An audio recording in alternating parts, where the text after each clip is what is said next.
보라 처녀가 잉태하여 아들을 낳으리니 그 이름을 예수라 하라. 그 이름을 임마누엘이라 하라. 이렇게 말씀을 하신 바에 따라서 예수님은 이 땅에 임마누엘로 오셨습니다. 그런데 임마누엘로 오신 예수님이 이 땅을 떠나셨어요. 예수님이 떠나시고 대신 또 다른 보혜사라고 이렇게 표현이 되어 있는데 성령께서 오셨습니다. 이것은 구약 요엘 선지자가 이미 예언한 그런 일환이었습니다. 요엘 선지자가 마지막 때가 되면은 성령이 만민에게 부어질 것인데 어린아이에게도 성령이 임하고 젊은이에게도 성령이 임하고 늙은이에게도 성령이 임하고 남종과 여종에게도 성령이 임하겠다. 그렇게 예언을 했지요.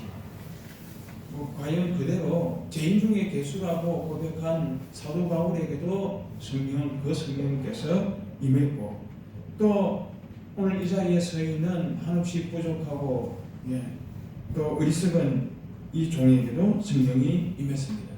뿐만 아니라 지금 말씀 가운데 있는 우리 모든 성도들에게도 똑같은 성령이 임하셨습니다. 우리 안에 내주하여서 현존하고 싶어서 돌로 지은 이제 성전이 아니라 인격체인 사람 속에 함께 하고 싶어가지고 성령께서 우리 각자에게 임하셨습니다. 그런데 이게 우리 안에 내주하고 현존하는 그것이 성령께서 임하신 유일한 목표는 아니죠. 성령은 단지 우리 안에 머물기만 하시려고 오신 것은 결코 아닙니다.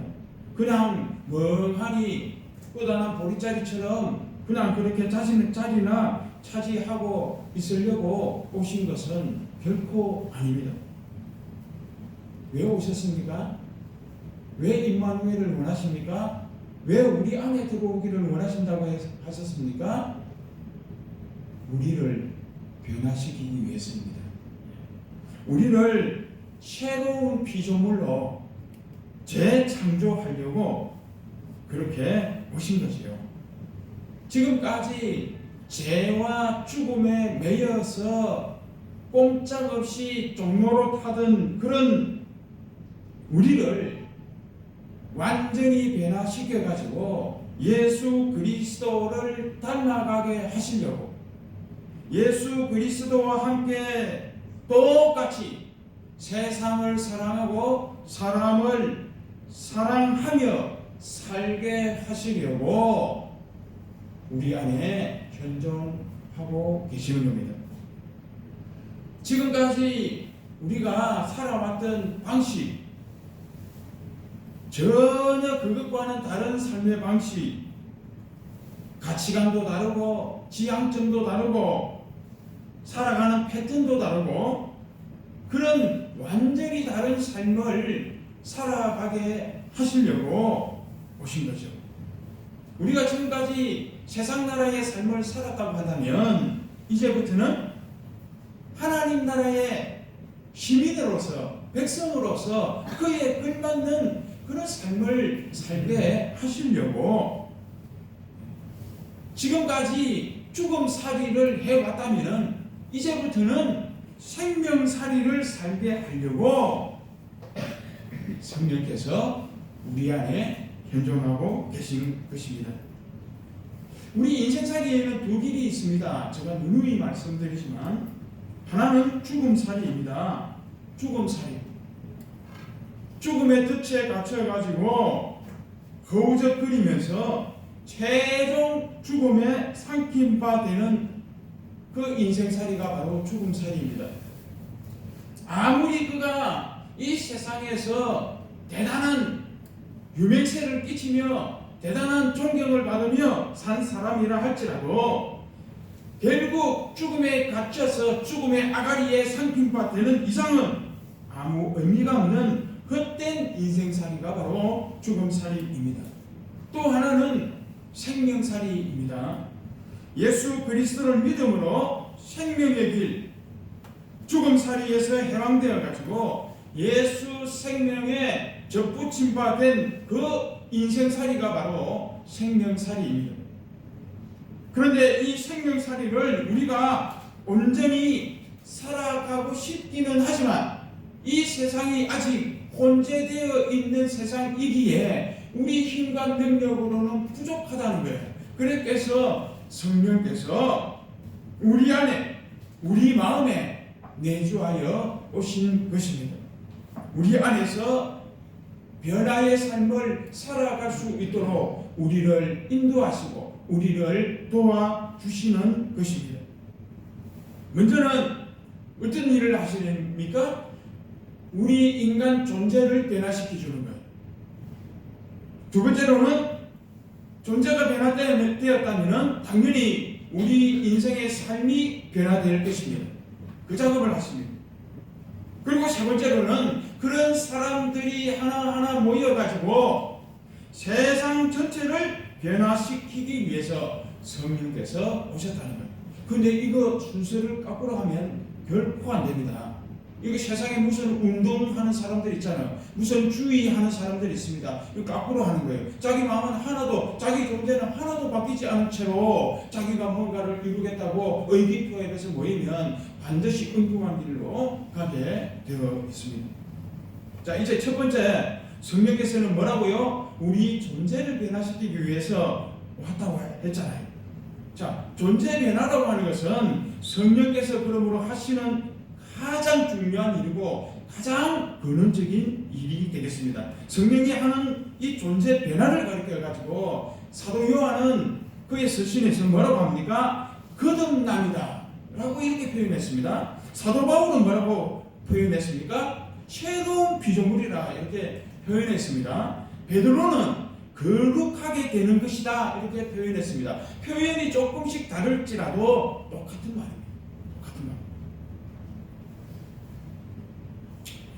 자, 이런 표현에서 우리가 알 수 있듯이 성경이 말하는 이 존재의 변화는 아주 근원적인 거예요. 제가 이 근원적이라는 말을 강조하는 것은 이런 겁니다. 몇 가지 나쁜 습관을 바꾸는 것 정도가 아니라는 이야기예요. 부적은 행동을 조금 교정해주는 그런 것이 아니라는 거예요. 교양을 좀 없는 사람이 교양을 갖추게 해주는 그런 정도를 말하는 게 아니라는 겁니다. 오은영 박사가 요즘 텔레비에 보면은 뭐 금쪽이 뭐 이런 프로그램 있잖아요. 예. 애들이 막무가내 애들이 막 나중에 상담받고 하면 변화되고 하는데 그런 정도의 변화를 말하는 게 아닙니다. 나이를 먹어가면은 이런저런 인생 경험이 쌓이면서 이제 철부지가 철이 좀 들게 되고 이렇게 되잖아요. 이게 나이를 먹으면서 조금씩 어른이 되어가고 철이 들어가고 하는 그 정도의 변화를 가리키는 게 아닙니다. 공자가 말하는 그 군자가 되는 그런 정도의 변화를 말하는 게 아닙니다. 성경이 말하는 존재 변화는요, 아예 존재 자체가 변화되는 것을 일컫는 겁니다. 마음과 생각과 행동, 우리 이성과 감성과 의지 전체가 완전히 뒤집어지고 새로워지는 것을 가리키는 거예요. 이 세상에 속했던 것에서 하나님 나라에 속한 존재로 존재 자체가 완전히 달라지는 거죠. 지금까지는 허감의 권세, 공중권세 잡은 자의 그런 방식을 따랐던 것에서 하나님 말씀을 따르는 것으로 이렇게 변화되는 거예요. 그러므로 목표와 추구하는 바가 이전과는 완전히 달라지는 것을 가리키는 거예요. 이게 성령에서 가리키는 변화입니다. 성령께서 하시는 일인 거예요. 생명의 차원으로 이걸 달리 말해보자면은 죽음에 갇힌 생명, 물리적인 생명, 이성적인 생명이 죽고 죽음을 이긴 생명, 영적 생명, 하나님의 생명으로 다시 태어나는 것을 가리키는 거예요. 이와 같은 존재의 변화를 가리켜 가지고 아까도 말씀했듯이 사도 요한은 거듭남이라 했다. 거듭남이라. 물과 성령으로, 물과 성령으로 했잖아요. 이 거듭남은 성령으로만 가능하다는 거예요. 사도 바울은 새로운 피조물이라. 또 골로새서에 보면 자기를 창조하신 이의 형상을 따라 지시기까지 새롭게 하심을 입은 자, 이렇게 표현하기도 했죠. 자, 그런데요, 이 작업, 이 변화 작업이 개인의 변화를 하는 것으로 끝나는 게 아닙니다. 이게 전부가 아니에요. 성령은 개개인의 거듭나게 하는 그 변화로 끝을 내지 않고 하나님의 선한 통치를 받는 공동체의 일원이 되게 또한 하십니다. 그래서 하나님 나라의 백성이 되게 하고 또 그리스도의 몸된 교회의 지체가 되게 하시는 겁니다. 자기 중심적인 그런 삶을 살아왔던 것을 청산하게 하고 삼위일체 하나님, 성부 하나님, 성자 하나님, 성령 하나님, 이 세 분의 존재 방식이 어떤 거예요? 세 분이지만 마치 한 분처럼 완벽하게 하나가 된다는 거예요. 서로를 위해서 살고 서로 안에 살고 서로를 향해서 살 수 있도록 그 삼위 하나님의 존재 방식이 그런 거예요. 오늘 우리들로 하여금 꼭 그렇게 그 방식으로 교회의 지체가 되어 살게 하신다는 거예요. 여기까지가 존재 변화라는 거예요. 간단히 존재의 변화라고 하는 것은 개인적으로 거듭나가지고 하나님 나라의 백성이 되고 교회의 지체가 되는 것까지, 여기까지가 존재 변화입니다. 요즘 혼자서 교회를 거부하면서 이 꼴 저 꼴, 교회가 소란한 교회들이 많으니까 지쳐가지고 그런 것도 있지만 이 꼴 저 꼴 보기 싫다고 하면서 엮이는 것도 싫고 간섭받는 것도 싫고 그래서 혼자 믿는, 나 예수님을 믿어요, 그러나 교회는 안 가요, 골치 아파요 하면서 홀로 믿는 사람들이 꽤 많이 있습니다. 이런 분들은 성령을 근심하게 하는 자들입니다. 왜냐하면 존재 변화를 오해하고 있기 때문에 그래요. 내 개인의 존재 변화에 그치는 것이 아니라 성령께서는 하나님 나라의 백성으로 살아가게 하고 교회의 서로의 지체가 되어서 서로를 향하게 하고 서로를 위해 살게 하고 하는 것까지 나아가서 존재 변화를 그렇게 원하시는데 거기서 멈춰버렸으니까 성령의 변화를 거부하니 성령을 근심하게 하는 자들인 거죠. 우리는 이런 자들을 찾아서 이렇게 줘야 돼요. 내가 뭔가를 크게 도와줄 거는 없지만 예수 이름으로 일어나서 함께 가자 이렇게 해야 되는 거예요. 주저앉아 있는 사람들이, 안전뱅이 신앙 생활을 하는 사람들이 너무 많이 있다. 어떤 성령은 우리 안에 오셔가지고 제일 먼저 무슨 변화를 일으키신다고요? 존재 변화를 이루어내십니다. 우리의 닫힌 눈을 열어가지고 예수를 보게 하고 우리 닫힌 귀를 열어가지고 예수님의 말씀을 듣게 하고, 교회는 왜 존속하고 있습니까? 왜 성도들이 모여서 이렇게 있습니까? 말씀을 듣기 위해서요. 다른 게 아닙니다. 요거 헷갈리면 안 돼요. 이걸 제쳐두면 엉뚱한 걸 자랑하게 되어 있습니다. 꼭 잊지 말아야 됩니다. 교회는 하나님 말씀을 듣기 위해서 있는 거예요. 이게 첫째입니다. 그러니까 장소는 문제가 되지 않습니다. 어디에 있든 상관이 없어요. 그런데 왜 엉뚱한 것에 관심을 다 가지고 있게 되느냐? 말씀이 존재하기 위해서 교회가 있어야 된다는 사실을 간과하기 때문에 그런 겁니다. 100번, 1000번을 강조해도 2000년 기독교 역사 동안 이걸 계속 반복을 해왔다는 거예요. 닫힌 길을 열어가지고 예수의 말씀을 듣게 하고 예수님을 통해서 결국은 뭡니까? 하나님을 보게 함으로써 죄인을 하나님의 자녀로 거듭나게 하고, 이게 존재 변화예요. 죄인의 신분이 하나님의 자녀의 신분으로 바뀌는 것, 이게 존재 변화라는 거예요.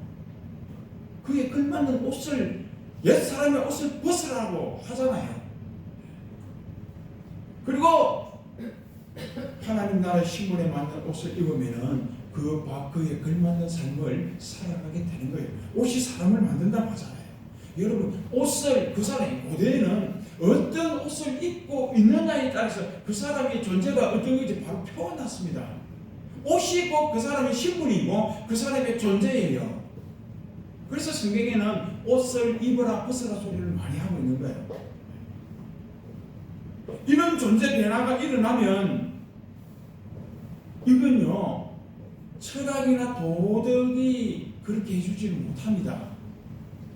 종교적인 어떤 성찰이나 고행이나 참선을 아무리 해도 이런 존재 변화를 일으킬 수 없어요.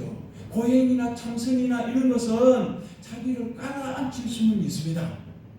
그러나 문제가 생기면 다시 휙 올라오게 되어 있어요. 안 되는 거예요. 존재 변화는 기대 쫓아갈 수가 없는 겁니다. 사회혁명으로 이루어지는 것이 아닙니다.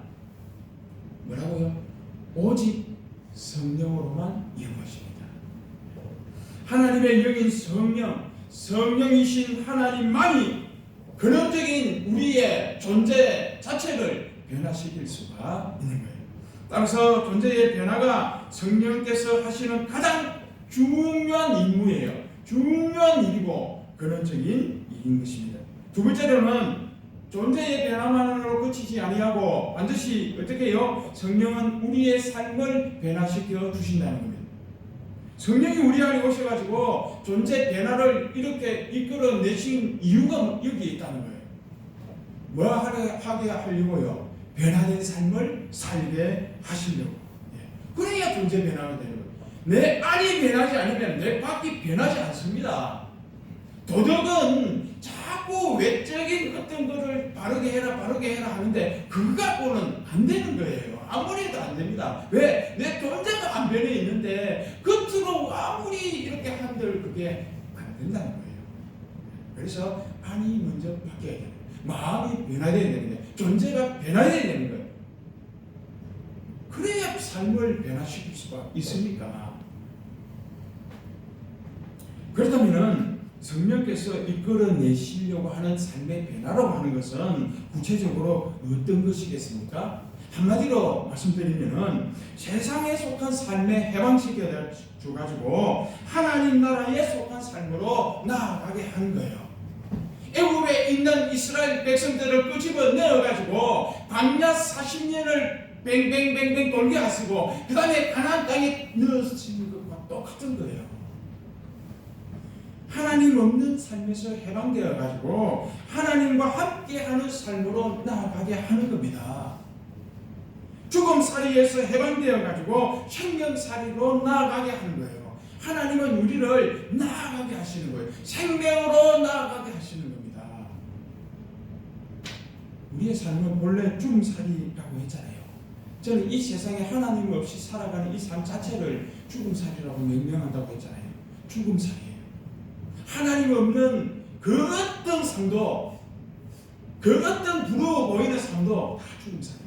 죽음이 뜻에 딱 걸려가지고 꼼짝달싹 못하는 거예요. 이게 어려움과 제약에 갇힌 삶이라는 표현도 가능합니다. 바울은 로마서에서 이런 인간의 삶을요 적나라하게 우리에게 서술을 해주고 있습니다. 이걸 유진 피터슨의 메시지라고 하는 신약 성경 버전으로 제가 한번 읽어보겠습니다. 그들이 마음에 하나님 두기를 싫어하자 하나님께서도 그들에게 간섭하기를 그만두시고 지 멋대로 살도록 내버려 두셨습니다. 그러자 그야말로 세상은 지옥판이 벌어졌습니다. 악이 들끓고 욕망의 아수라장이 벌어지고 악독한 중상모략이 판을 쳤습니다. 그들을 보십시오. 비열한 정신에 돕기에 일구이연하며 하나님을 맹렬히 욕하는 자들입니다. 깡패요 건달이요 참을 수 없는 떠벌이들입니다. 그들은 삶을 파멸로 이끄는 새로운 길을 끊임없이 만들어냅니다. 그들은 자기 인생의 방해가 될 때에는 부모조차도 저버립니다. 우둔하고 비열하고 잔인하고 냉혹한 자들입니다. 그들이 뭘 몰라서 그러는 게 아닙니다. 그들은 자기들이 하나님의 얼굴에 침을 뱉고 있다는 사실을 너무도 잘 알고 있습니다. 하지만 그들은 개의치 않습니다. 오히려 가장 나쁜 짓을 가장 잘하는 이들에게 상까지 주고 있습니다. 적나라하지요. 갈라디아서에서도 비슷한 이야기를 했습니다. 역시 이 메시지 버전으로 읽어보겠습니다. 갈라디아 5장 19절 이하에 나오는 말씀입니다. 여러분이 항상 자기 마음대로 살려고 할 때 여러분의 삶이 어떻게 될지는 아주 분명합니다. 사랑 없이 되풀이 되는 값싼 사랑, 악취를 풍기며 쌓이는 정신과 감정의 쓰레기, 과도하게 집착하지만 기쁨 없는 행복, 껍데기 우상들, 마술쇼 같은 종교, 편집정적 외로움, 살벌한 경쟁, 모든 것을 집어삼키지만 결코 만족할 줄 모르는 욕망, 잔인한 기질, 사랑할 줄도 모르고 사랑받을 줄도 모르는 무력감, 찢겨진 가정과 찢겨진 삶, 편협한 마음과 왜곡된 추구, 모든 일을 경쟁자로 여기는 악한 습관, 통제되지도 않고 통제할 수도 없는 중독, 이런 뿐이 꼴사나운 공동체 등이 그것입니다. 이렇게 표현했어요. 이게 우리 인간 삶의 적나라한 실상이다고 우리에게 고발해주고 있는 거예요. 우리가 또한 이전에 이렇게 살아가고 있었습니다. 다들 교양과 지식과 도덕과 문화를 총동원해가지고 그 모양은 번지르하게 패치를 하고 있지만은 인간의 삶의 맨 얼굴 생얼이죠. 생얼을 사도 바울이 이렇게 적나라하게 우리에게 다시 한번 가르쳐주고 있는 것입니다. 한없이 누추하고 추악하고 허접하고 비참하기 이럴 때 없는 이 죽음살이가 바로 우리가 매일같이 눈만 뜨면은 경험하게 되는 인간의 실상이라는 이야기입니다. 인간은 똑똑한 사람이든 우둔한 사람이든 예외 없습니다. 잘난 사람이 못난 사람 예외가 없습니다. 똑같이 이 체제 안에 갇혀서 살아가고 있는 것입니다. 뭔가에 다 중독되어 살아가고 있습니다. 중독되어 있지 않다고 자신할 수 있는 사람은 아무도 없습니다. 제가 한번 읽어볼게요. 어떤 중독들이 있는지.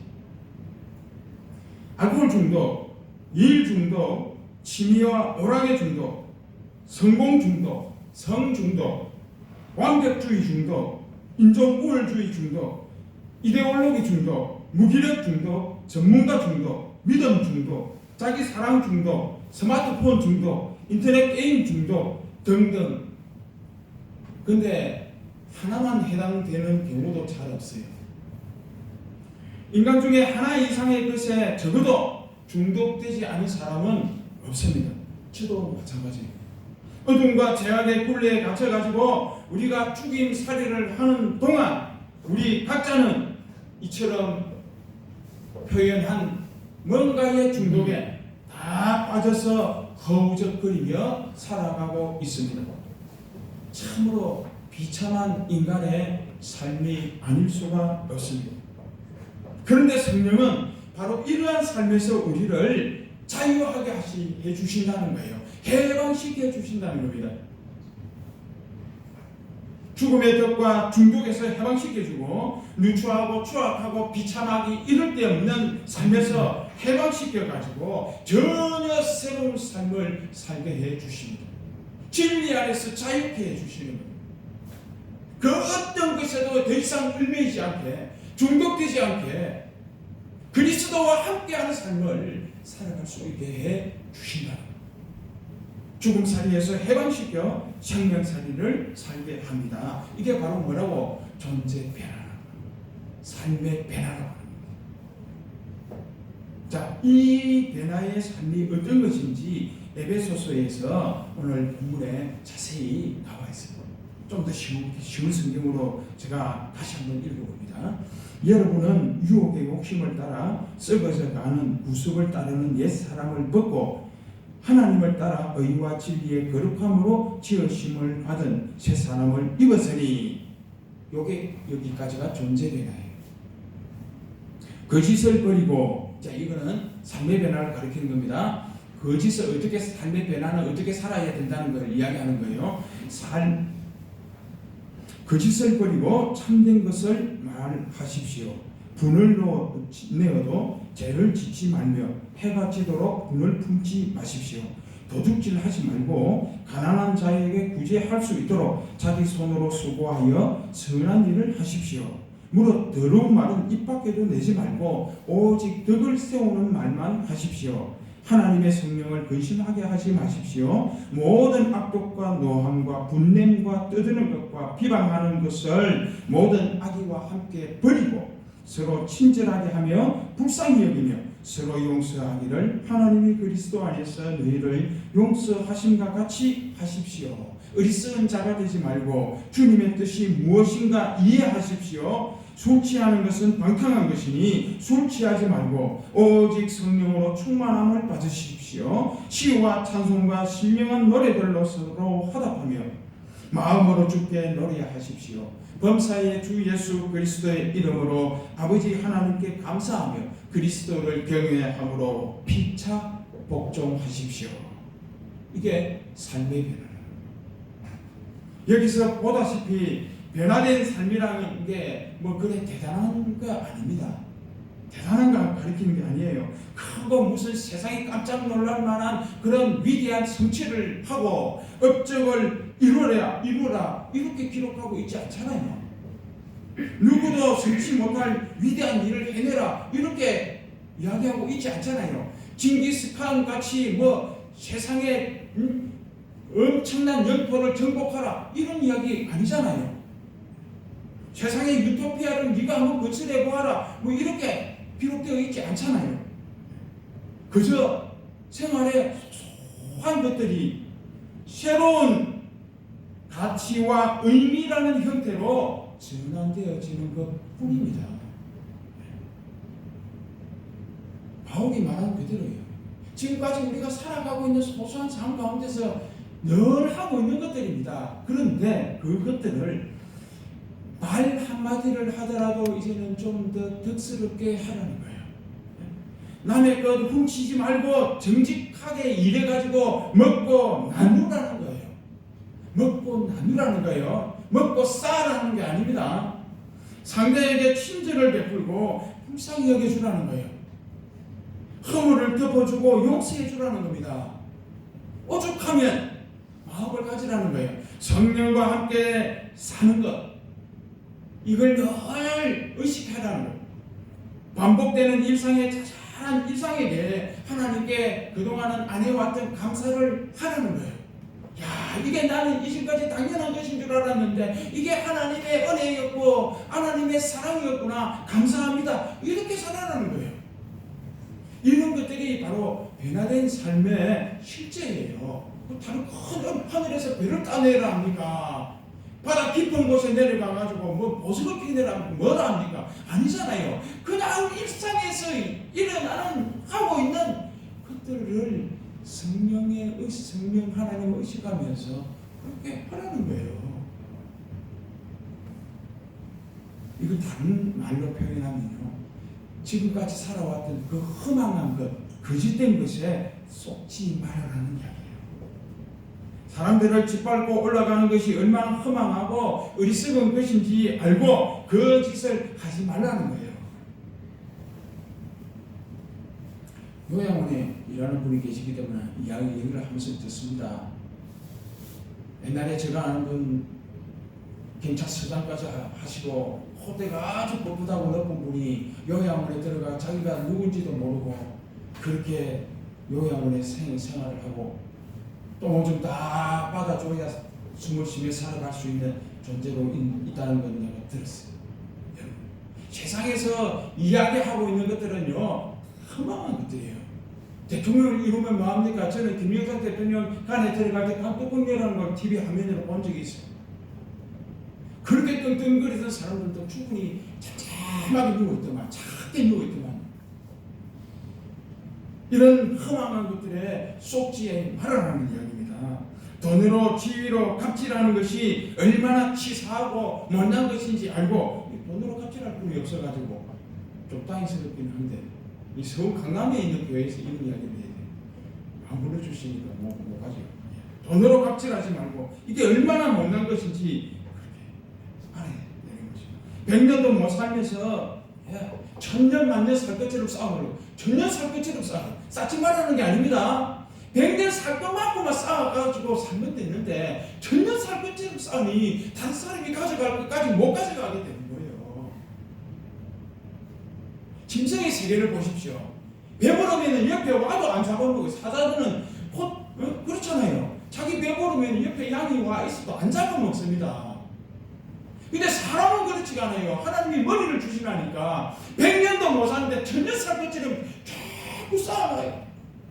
그래야 안심이 된다. 믿는 사람이 어떻게 그게 안심이 됩니까? 하나님이 성령께서 내 안에 계셔야 안심이 됩니다. 이렇게 해야 되는데,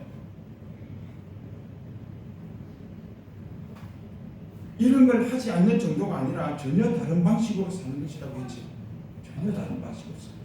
우리가 살아가는 삶이 얼마나 험한 삶인 줄 알고, 중독된 삶인 줄 알고, 죽음 살이라는 것을 알고, 그저 성령께서 이끄시는 대로 그렇게 생명살이로 전환해버리는 겁니다. 사랑으로 서로 연대하고 권리와 의무를 함께 책임지는 그런 공동체적 삶, 서로 이웃이 되는 삶, 그런 삶을 살게 하는 겁니다. 바로 이런 것들이 삶의 변화예요. 삶의 변화. 바로 사도 바울은 이런 삶의 변화를 가르쳐가지고 사랑과 희락과 화평과 오래 참음과 자비와 양성과 충성과 온유와 절제라고 하는 것으로 표현했습니다. 성령께로부터만 가능하다 하는 뜻으로 이걸 묶어가지고 성령의 열매다 이렇게 표현했습니다. 성령께서 함께 하실 때만 이 열매들을 낳을 수 있다는 것, 맺을 수 있다는 겁니다. 앞으로 이 열매 하나하나를 또 살펴볼 기회를 가질 것입니다. 하나하나 살펴가면서 성령으로 말미암은 우리 삶의 변화가 어떤 것인지, 성령이 하는 일이 어떤 것인지 좀 더 살펴보게 될 것입니다. 마지막으로 세 번째, 성령은 뭐 한다고요? 우리의 존재를 변화시키고, 존재가 변화되니까 삶이 변화되는 것은 당연하잖아요. 그런 사람들이 하나 둘 열어가게 되면은 나아가서는 이 세상 전체를 변화시키는 겁니다. 그걸 성령께서 하신다는 거예요. 성령께서 인간의 존재와 삶을 변화시키고, 또 그렇게 해가지고 근본적으로 세상을 변화시키기 위해서라는 것입니다. 하나님이 창조한 세상이에요.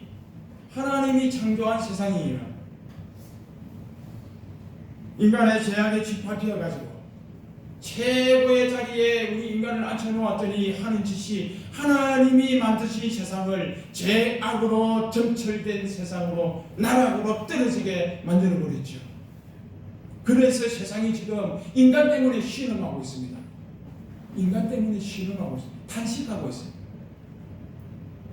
이 세상을 그래도 하나님이 포기하지 않으시고 구원하시기 위해서 인간 존재와 삶을 변화시켜 주셨습니다. 그런데 유감스럽게도 지금까지 우리 교회는 인간 개인의 구원에만 집중한 측면이 없지 않아 많습니다. 인간의 구원 문제만이 전부인 것처럼 생각하며 말하여 온 것이 또한 사실입니다. 그런데 인간을 구원하는 것이 하나님의 관심사 전부가 아니었습니다. 하나님의 관심사는 어디에 있습니까? 하나님이 세상을 이처럼 사랑하사 했습니다. 이 세상 전체입니다. 하나님은요, 이 지구만 관심 있는 게 아닙니다. 우주 만물 전체에 관심이 있고 우주 만물 전체를 사랑의 시선으로 바라보고 계십니다. 성령을 통해서 우주 만물을 새롭게 하신다. 이사야서에 나오는 말씀입니다. 그런데 우리가 하나님을 아주 쏙 좁은 하나님으로 우리가 누가요? 믿는다고 하는 사람들이. 그래서 자기 개인만 구원받아서 청량하게 되고, 자기만 복받아서 잘 살면 된다는 욕심에 욕심을 더하는 게 믿음이 되어버리고 말았다는 겁니다. 하나님은 아닌데 이 세상 전체를 만드시고 지금도 사랑하고 사랑의 시선으로 돌보고 계시는데 우리가 하나님을 믿는다는 우리가 하나님의 자녀라고 하는 우리가 그 하나님을 좁쌀처럼 만들어버렸다는 거예요. 그래서 하나님은 하늘과 땅 전체를 새 하늘과 새 땅이 되게 하신다. 베드로후서 3장에 나오죠.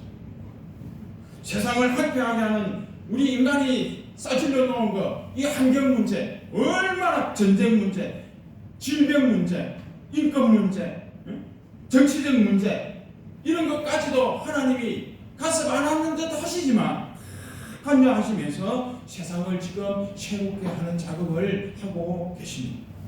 한마디로 성령 하나님은요, 그러니까 세상 모든 일에 함께 하고 계시다는 거예요. 아픔 가운데도 함께 하고 계시고 전쟁 가운데서도 함께 하고 계시고 흑암과 어둠 속에서도 함께 하고 계십니다. 아이고 하나님은 어디 있는가? 하나님이 그 아픔 속에 함께 하고 계십니다. 성령께서는 세상 모든 일에 이렇게 함께 하시면서 하나님의 뜻을 기어이 이루어가고 계십니다. 사도 바울이 말했잖아요. 로마서 8장 28절입니다. 우리가 알거니와 하나님을 사랑하는 자, 그 뜻대로 부르심을 받은 자들에게는 하나님 모든 것이 합력하여 선을 이룬다. 모든 것이 합력하여 선을 이룬다. 성령께서는 모든 일 가운데 함께 하시면서 모든 일을 통해서 선을 이루어 가십니다. 악마저도 하나님은 선으로 사용하신다고 하셨잖아요. 이것이 바로 성령 하나님의 지혜고 성령 하나님의 능력입니다. 자, 이제 말씀을 정리합니다. 성령은 첫 번째로 뭘 변화시킨다고요? 우리 존재를 변화시킨다고 했습니다. 못된 인격을 조금 뜯어 고치는 리모델링 정도가 아니라 아예 새로운 존재, 새로운 피조물이 되게 하신다고 했습니다. 예수 그리스도와 같은 존재로, 예수 그리스도를 닮아가는 존재로 그렇게 거듭나게 하시죠. 이 작업을 제일 먼저 하시고, 두 번째로는 성령께서 우리의 삶을 새롭게 한다고 했습니다. 잘못된 습관을 조금 뜯어 고치는 정도가 아니라 아예 삶 전체를 새로운 시스템으로, 새로운 방식으로, 새로운 가치관으로 아예 그냥 패턴을 변화시켜 주십니다.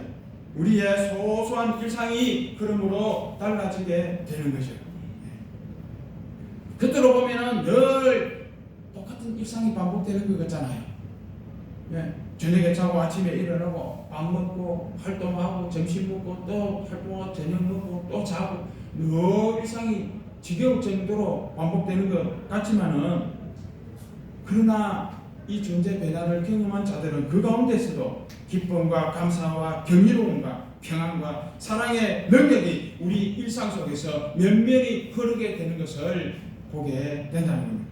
세 번째로 성령은 온 세상을 새롭게 한다고 했죠. 온 세상을 변화시키는 겁니다. 인간이 참으로 완악하고 우매한 이 죽음살이를 계속 해왔음에도 불구하고 폭망하지 않았습니다. 이 세상이요, 이 인간들이 지금 하는 행태를 보면은 망해도 12번은 더 망하게 되는 거예요. 벌써 지구는 똥갈이 나야 되는 겁니다. 그럼에도 불구하고 지금도 돌아가고 있잖아요. 여전히 살아가고 있잖아요. 세상이 이렇게 발전까지 해가고 있잖아요. 오히려 왜 그렇습니까? 성령께서 보이지 않게 일하고 계시기 때문에 그렇습니다. 성령께서 모든 일을 통해서 선을 이루어가고 계심에 그나마 이 세상이 계속 유지되어 가고 조금씩 발전되어 가고 있는 거예요. 인간에게만 맡겨놓았으면 벌써 결단 났습니다. 결국 우리 성도의 삶은 성령으로 시작해서 성령으로 끝나는 거예요. 성령이 그리스도인 우리 성도의 삶 전체를 관통하는 핵심입니다. 성령을 떼놓고는 우리 인생을 말할 수가 없다는 거예요. 그러므로 우리는 기도해야 돼요. 기도해야 된다. 성령의 일하심을 믿고 기도해야 합니다. 성령의 이끄심을 따르기 위해서 내 하고 싶은 대로 하지 아니하고 하나님 말씀대로 성령의 이끄신 대로 살아갈 수 있도록 해달라고 그렇게 기도해야 되는 거예요. 생활의 포로가 되지 않기 위해서 기도해야 돼요. 생활의 덫에 딱 갇혀가지고 주님이 오실 때까지도 그걸 포기하지 못하고 그게 빠져 갇힌 채로 살다가 주님 오시면 어떻게 할 거예요?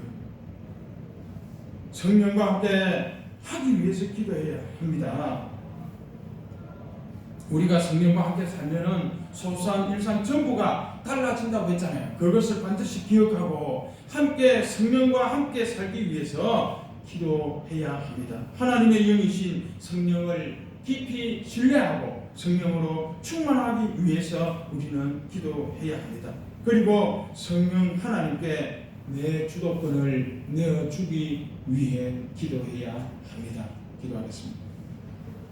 하나님 은혜와 사랑을 감사합니다.